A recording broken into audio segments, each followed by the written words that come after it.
సభలో తనకు ప్రతిపక్ష హోదా ఇవ్వాలంటూ వైసీపీ అధ్యక్షుడు జగన్మోహన్ రెడ్డి చేసిన విజ్ఞప్తి పైన ఈరోజు స్పీకర్ అసెంబ్లీలో ఒక రూలింగ్ ఇచ్చారు.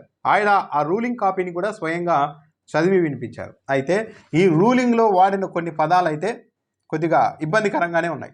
ఒక స్పీకర్ ఇలా డైరెక్ట్గా ఒక సభ్యుడిని, ఒక మాజీ ముఖ్యమంత్రిని, ఒక పార్టీ అధ్యక్షుని గురించి ఇలాంటి పదాలు వాడవచ్చా అన్న అభిప్రాయం కూడా కలుగుతుంది. ఏదో ఒక తెలుగుదేశం పార్టీ నాయకుల తరహాలో జగన్మోహన్ రెడ్డి మీద కసితో వాళ్ళు రకరకాలుగా చాలా పదాలు వాడుతూ ఉంటారు చూడు, అదే తరహాలో ఈ స్టేట్మెంట్ కూడా, ఈ రూలింగ్ కూడా ఉందా అన్న అభిప్రాయం అయితే వ్యక్తమవుతుంది. ఒక సగటు పౌరుడికి ఎవరికైనా కూడా ఇది అభిప్రాయం వ్యక్తమవుతుంది. స్పీకర్ తన రూలింగ్లో ఇచ్చిన కొన్ని వ్యాఖ్యలకు సంబంధించి ఆ పదాలని చూస్తే, ఈ 16వ శాసనసభలో సభ్యుడైన వైఎస్ జగన్మోహన్ రెడ్డి 24/6/2024 తేదీన నాకు లేఖ రాశారు. ఆ లేఖ అంతా అభియోగాలు, ప్రేలాపనలు, బెదిరింపులమయం, ప్రేలాపనలు అనే పదం కూడా వాడారు. ఇంకా చాలా వాడారు. దానికి తోడు తనకు ప్రతిపక్ష నాయకుడి హోదాకు అర్హత ఉందంటూ అసంబద్ధ వాదనలు. కానీ ఆ లేఖలో ఎలాంటి ప్రత్యేక అభ్యర్థన లేదన్న విషయం గమనించాలి. లేఖలో అభ్యర్థించలేదు, ఆ విషయాన్ని గమనించండి అని కూడా చెప్తున్నారు. ఈ న్యాయ ప్రక్రియ అంటే ఇప్పుడు కోర్టుకు వెళ్ళారు కదా జగన్మోహన్ రెడ్డి, ఈ న్యాయ ప్రక్రియ ఒక కొలిక్కి వచ్చే వరకు వేచి చూద్దామని అనుకున్నాను. కానీ ఇటీవల కాలంలో ఈ అంశం పైన జగన్మోహన్ రెడ్డి, వారి పార్టీ నాయకులు చేస్తున్న పలు వ్యాఖ్యలు నా దృష్టికి వచ్చాయి. గౌరవ హైకోర్టు స్పీకర్కు సమన్లు జారీ చేసిందని, ఉత్తర్వులు జారీ చేయాలని స్పీకర్ని ఆదేశించిందని వైఎస్ జగన్మోహన్ రెడ్డి చెప్పినట్టు వార్తలు వచ్చాయి. నిజానికి ఈనాటి వరకు హైకోర్టులో జగన్మోహన్ రెడ్డి వేసిన పిటిషన్కు విచారణ అర్హత ఉందో లేదో ఇంకా నిర్ధారణే కాలేదు. వైఎస్ జగన్మోహన్ రెడ్డి ఈ రకమైన తప్పుడు ప్రచారం చేయడంలో ఆశ్చర్యపడాల్సింది ఏమీ లేదు. అంటే ఒక స్టేట్మెంట్ ఇచ్చేస్తున్నారు, ఒక నాయకుడికి సంబంధించి ఆయన వ్యక్తిత్వాన్ని ఇదే అని డైరెక్ట్గా స్పీకర్ గారే తన రూలింగ్లో ఇస్తూ ఉన్నారు. జగన్మోహన్ రెడ్డి ఈ రకమైన తప్పుడు ప్రచారం చేయడంలో ఆశ్చర్యపడాల్సిన అవసరం లేదు. అంటే ఆయన విధానమే అదిని స్పీకర్ గారు నిర్ధారిస్తూ ఉన్నారు. ఈ అంశానికి పరిమితం కాకుండా జగన్మోహన్ రెడ్డి వ్యక్తిత్వాన్ని, ఆయన వ్యవహార శైలిని నిర్ధారించేందుకు, సభ ద్వారా ప్రజల్లోనికి పంపేందుకు స్వయంగా స్పీకరే ప్రయత్నిస్తూ ఉన్నారు. ఈ దఫా ఆయన తన కల్పిత వాదనలను, ఆకాంక్షలను గౌరవ న్యాయస్థానానికి ఆపాదించడానికి సైతం వెనుకాడలేదు. దురదృష్టవశాత్తు అదే ఆయన సహజ శైలి. ఇక్కడ కూడా జగన్మోహన్ రెడ్డి క్యారెక్టర్ మీద నేరుగా స్పీకర్ దాడి చేస్తూ ఉన్నారు. ప్రతిపక్ష హోదా ఇవ్వాలా లేదా అన్న దానిపైన మాట్లాడచ్చు, ఇచ్చే ఆలోచన లేదని చెప్పొచ్చు. కానీ దురదృష్టవశాత్తు ఇదే ఆయన సహజ శైలి. అంటే అవాస్తవాలు, తప్పుడు ప్రచారాలు చేయడమే జగన్మోహన్ రెడ్డి సహజ శైలి అని ఒక స్పీకర్ చైర్ మీద కూర్చొని రూలింగ్లో చెప్తూ ఉన్నారు. ఇది జగన్మోహన్ రెడ్డిని కించపరచడం కాదా, ఇది రాజకీయ ప్రసంగం తరహాలో లేదా అన్న అభిప్రాయం ప్రజలు కలగకుండా ఉంటుందా? వైఎస్ జగన్మోహన్ రెడ్డి గౌరవ న్యాయస్థానానికి ఆపాదిస్తూ ప్రచారం చేస్తున్న అవాకులు చెవాకులు, మళ్ళీ అసత్యాలు గందరగోళానికి దారితీస్తున్నాయి. జగన్మోహన్ రెడ్డి చేస్తున్న అసత్య ప్రచారాలు, సత్యదూరమైన వ్యాఖ్యలు అంటే సరిపోతుంది. కానీ అవాకులు చెవాకులు, అసత్యాలు అంటూ మాట్లాడుతున్నారు, ఆ పదాలు వాడారు. కనుక ఈ రూలింగ్ ద్వారా తప్పుడు ప్రచారానికి తెలదించాలని నిర్ణయించుకున్నాను.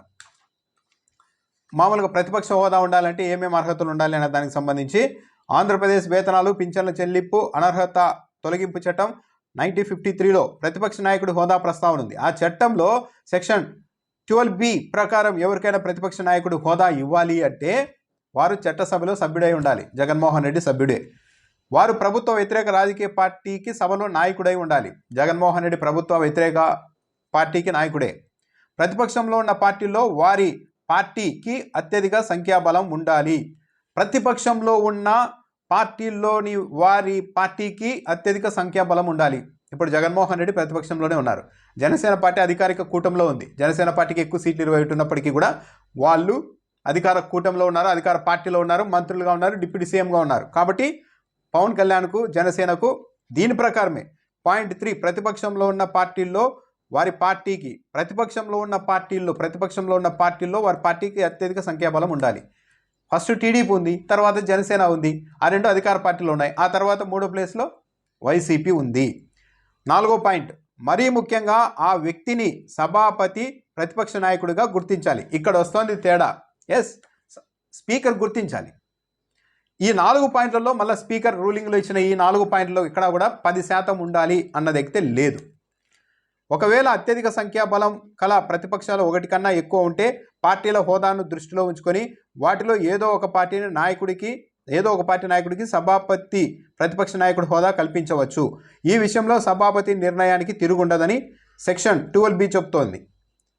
పైన పేర్కొన్న చట్టం ప్రకారం సభాపతులకు ఈ విషయంలో అవధులు లేని అధికారాలు కట్టబెట్టినట్టు తెలుస్తోంది.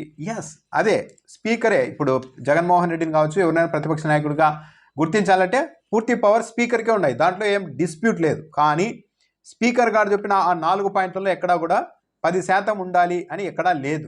అది కానీ మళ్ళీ కొన్ని చెప్పారు, సాంప్రదాయాల్ని తెరపైకి తెచ్చారు స్పీకర్ గారు. ఈ దాని ప్రకారం అయితే ఈ వేతనాలు పింఛన్ల చట్టం ప్రకారం అయితే జగన్మోహన్ రెడ్డికి ప్రతిపక్ష హోదా తీసుకోవడానికి స్పష్టమైన అర్హత ఉంది. కానీ ఆయన సాంప్రదాయాల్ని, పార్లమెంట్ సాంప్రదాయాల్ని, పలు అంశాలని ప్రస్తావించి చాలాసార్లు ఇలా 10% కంటే తక్కువ సీట్లు వచ్చిన వాళ్ళకి ఎప్పటికీ ప్రతిపక్ష హోదా ఇవ్వలేదు అంటూ చాలా అంశాల్ని ఆయన ప్రస్తావించారు.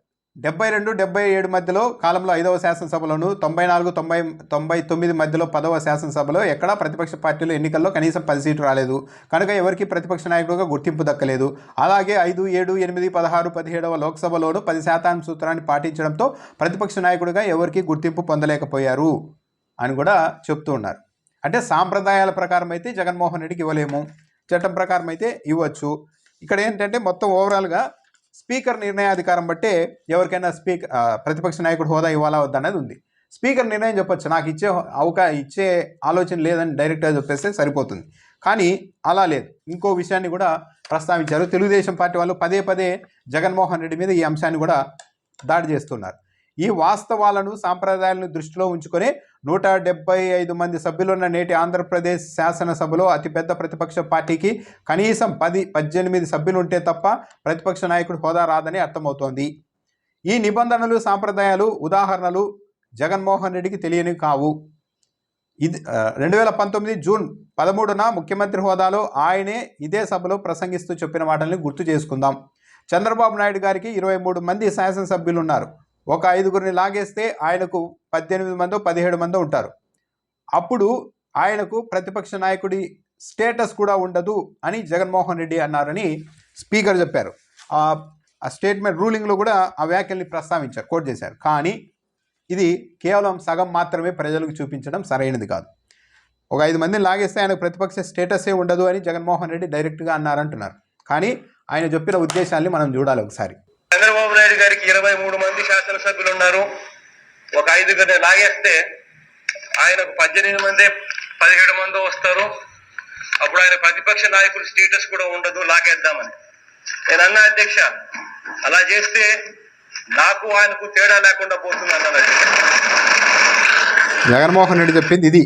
నాకు కొందరు సలహా ఇచ్చారు, ఆయనకి 23 మంది ఉన్నారు, ఒక 5 మందిని లాగేస్తే ప్రతిపక్ష హోదా పోతుందని సలహా ఇచ్చారు. కానీ నేను చెప్పాను అలా చేస్తే ఆయనకు మనకి తేడా ఏముంటుందని చెప్పాను అన్న. అంటే ఒక ప్రజాస్వామ్య స్ఫూర్తిని వయసులో చిన్నవాడైనా ఆ రోజు జగన్మోహన్ రెడ్డి అర్థం చేసుకున్నారు కాబట్టి నేను అలా చేయదలుచుకోలేదు. చంద్రబాబు నాయుడికి ప్రతిపక్ష హోదా లేకుండా చేయాలన్నది మా ఉద్దేశం కాదు, అలాంటి ప్రయత్నం చేయము అని చెప్పారు. కానీ ఈరోజు స్పీకర్ గారు ఇచ్చిన రూలింగ్లో మాత్రం జగన్మోహన్ రెడ్డి నేరుగా ప్రతిపక్ష నాయకుడికి స్టేటస్ కూడా ఉండదు అని అనేసారని చెప్పేది అక్కడ ఆపేశారే. కానీ అలా చేస్తే వాళ్లకు మాకు తేడా ఉండదు అని పైగా నాకు చెప్పారని చెప్పారు ఆ రోజు జగన్మోహన్ రెడ్డి. ఆయన స్టేట్మెంట్ కొంతమంది వచ్చి నాకు ఈ సలహా ఇచ్చారు, 23 మందిలో ఒక 5 మందిని లాగేసుకుంటే ప్రతిపక్ష హోదా పోతుంది చంద్రబాబు నాయుడు కానీ నేను ఒప్పుకోలేదు, అలా చేస్తే ఆయనకు మనకి తేడా ఏముంటుందని చెప్పాను అని. అంటే ప్రజాస్వామ్యంలో ఒక ప్రతిపక్షం అనేది ఉండాలి, చంద్రబాబు నాయుడు ఉండాలి అన్నది జగన్మోహన్ రెడ్డి ఆలోచన. కానీ ఈరోజు ఈ ప్రభుత్వం మాత్రం ఆ ప్రజాస్వామ్య స్ఫూర్తిని అర్థం చేసుకోకపోగా ఇదిగో ఇలా రూలింగ్లో డైరెక్ట్గా ఒక మాజీ ముఖ్యమంత్రిని ఉద్దేశించి అవాకులు చెవాకులు, ప్రేలాపనలు, సంధి ప్రేలాపనలు అది కూడా చెప్పారు. రాజ్యాంగం, సభా నిబంధనల ప్రకారం స్పీకర్కు దురుద్దేశాలు ఆపాదించడం సభా హక్కుల ఉల్లంఘన కిందకు వస్తుందని మీ అందరికీ తెలుసు. అయినప్పటికీ వైఎస్ జగన్మోహన్ రెడ్డి ఇప్పటివరకు సాగించిన దుష్ప్రచారాన్ని సంధి ప్రేలాపనలుగా పరిగణించి క్షమిస్తున్నాము. అవాస్తవాలు సత్యదూరమైనవో అని మాట్లాడవచ్చు, కానీ సంధి ప్రేలాపనలు, అవాకులు చెవాకులు ఆయన సహజ శైలి. ఒక స్పీకర్గా ఉంటూ చైర్లో కూర్చొని ఒక సభ్యుడు, ఒక మాజీ ముఖ్యమంత్రికి సంబంధించిన వ్యక్తిత్వం పైన డైరెక్ట్ దాడి, దురదృష్టవశాత్తు అదే ఆయన సహజ శైలి. అంటే అబద్ధాలు ప్రచారం చేసుకుంటూ జగన్మోహన్ రెడ్డి ఉంటారని. ఇలాంటి తప్పుడు ప్రచారం చేయడం, జగన్మోహన్ రెడ్డి తప్పుడు ప్రచారం చేయడంలో ఆశ్చర్యపడాల్సింది ఏమీ లేదు. వైఎస్ జగన్మోహన్ రెడ్డి ఈ రకమైన తప్పుడు ప్రచారం చేయడంలో ఆశ్చర్యపడాల్సింది కూడా ఏమీ లేదు. అంటే ఆయన క్యారెక్టర్ మీద డైరెక్ట్గా స్పీకర్ గారు ఈరోజు దాడి చేశారు అన్నదైతే స్పష్టంగా అర్థమవుతోంది. బీజేపీకి ఢిల్లీలో కూడా 3 సీట్లు వచ్చినా కూడా ప్రతిపక్ష హోదా ఇచ్చారు. ఇవ్వాలా వద్దా అన్నది స్పీకర్ విచక్షణ మీదే ఆధారపడి ఉంటుంది. స్పీకర్కి ఇష్టం ఉంటే ఇవ్వచ్చు, లేకుంటే లేదు నేను ఇవ్వదలుచుకోలేదు, అలాంటిది అవకాశం ఇక్కడ లేదు.